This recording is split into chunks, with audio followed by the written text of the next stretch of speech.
అవకాశం ఇచ్చిన మీ అందరికీ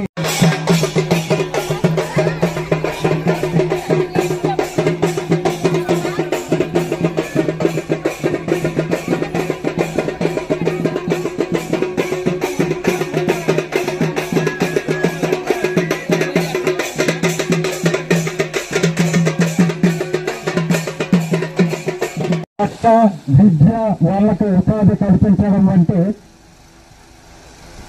చేస్తేనే అతను సక్రమమైన తండ్రి అవుతాడు. లేకపోతే ప్రాంగణం వెనుకాల ఉన్నటువంటి వారు విచ్చేసినందుకు కోరుతున్నాం.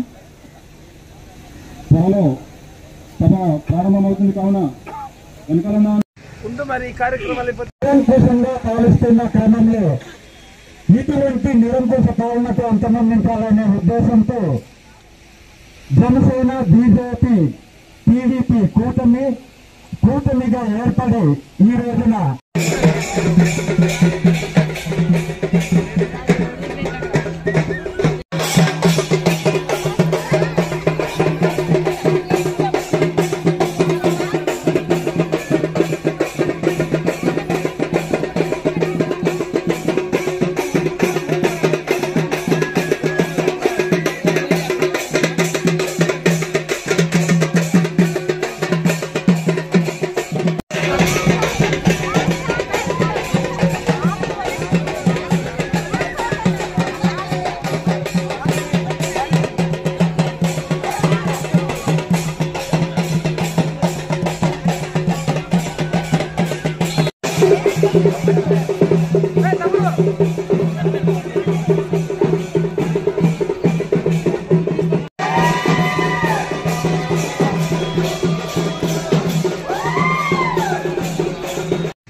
మరి ఈ కార్యక్రమాలు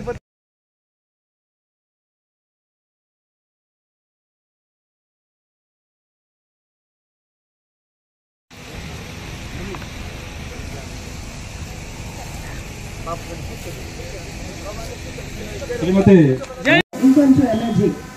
భారత్ మాతాకి ఈరోజు వేదికపై ఉన్న ఎన్డీఏ కూటమి అభ్యర్థి బీజేపీ నుంచి పోటీ చేస్తున్న రాజారావు గారికి, అలాగే అరకు ఇన్ఛార్జ్ ఇక్కడ అభ్యర్థిగా ప్రకటించినా సరే తన అభ్యర్థిత్వాన్ని చంద్రబాబు నాయుడు గారు కోరిక మేరకు మన్నించి బీజేపీ అభ్యర్థికి సమర్థించిన దునిదేవి గారికి, అలాగే అరకు అసెంబ్లీ కాన్స్టిట్యున్సీ ఇన్ఛార్జిగా ఉన్న జనసేన అధ్యక్షులు చిరంజీవి గారికి, వేదికపై ఉన్న ఎన్డీఏ కుటుంబ సభ్యులందరికీ, మూడు పార్టీల నుంచి పదాధికారులుగా ఉన్న వారికి, ముఖ్య కార్యకర్తలుగా ఉన్న వారికి, సీనియర్ లీడర్స్ కి, ఇక్కడ వచ్చిన నా అక్క చెల్లెములందరికీ, ముంచెంపుట్టు పెద్దబయలు నుంచి వచ్చిన ప్రతి ఒక్కరికి ఎండనక ఇక్కడ నించుని ఈ మీటింగ్ లో ఏం చెప్తారు, మేము మళ్ళీ అది తీసుకెళ్లి ఎక్కడ చెప్పాలి అని ఆలోచిస్తూ మీ అందరూ కూడా మద్దతు ఇచ్చిన మీ అందరికీ హృదయపూర్వకంగా శిరస్సు వంచి నమస్కారాలు తెలియజేస్తున్నాను.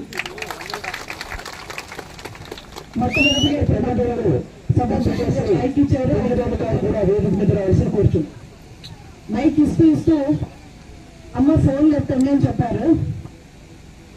నేను దానికి ఒక సమాధానం చెప్పిన తర్వాత మిగతా మొదలు పెడతాను.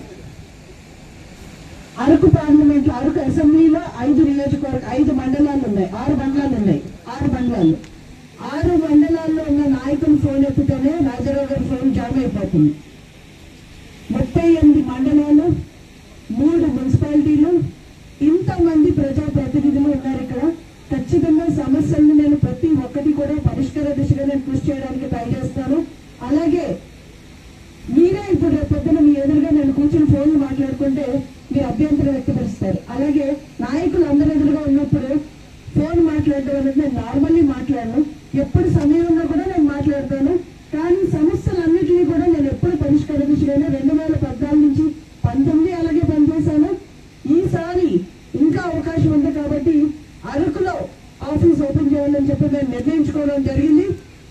జూన్ 3వ తారీఖుని 4వ తారీఖున రిజల్ట్స్ వస్తే 5వ తారీఖుని